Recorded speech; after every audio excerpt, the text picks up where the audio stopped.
ओढ़नी के रंग पियर, ओढ़नी के रंग पियर, जादू चला रहल बा। लागे के जैसे खेतवा में सरसों फुला रहल बा।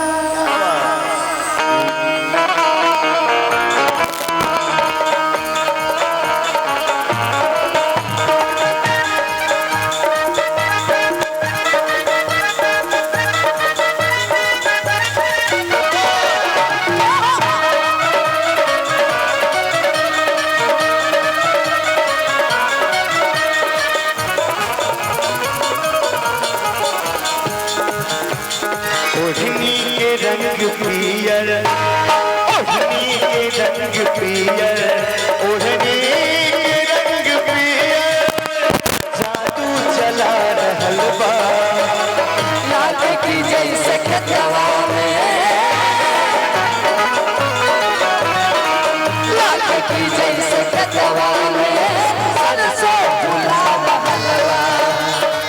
लागे के जैसे खेतवा में सरसों फुला रहल बा। ओढ़नी के रंग पियर, ओढ़नी के रंग पियर, ओढ़नी के रंग पियर, जादू चला रहल बा। लागे के जैसे खेतवा में, लागे के जैसे खेतवा में सरसों फुला रहल बा। लागे के जैसे खेतवा में सरसों फुला रहल बा।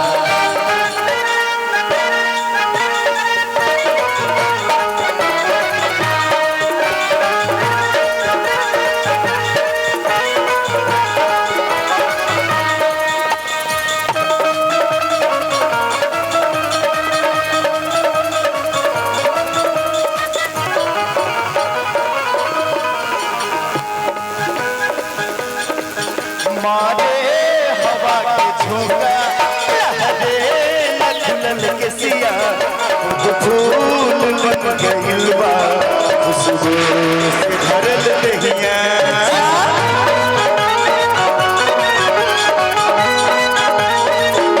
मारे हवा के झोंका, लहरे लखनल के सिया,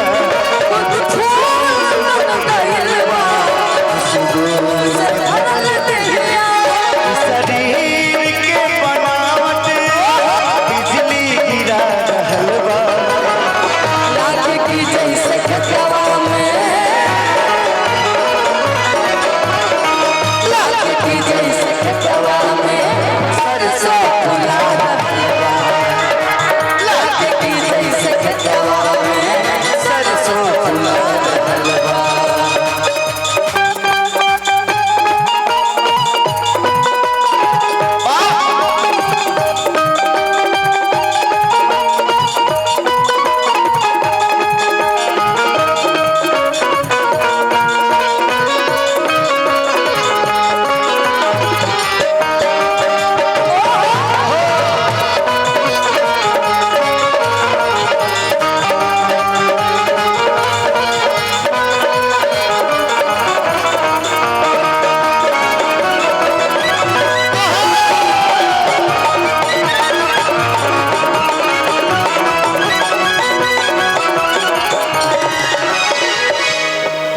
पहुआ के तोहर पायल जब से छनक जाला, लागे कि कौनो भौरा बखिया में गुनगुनाला।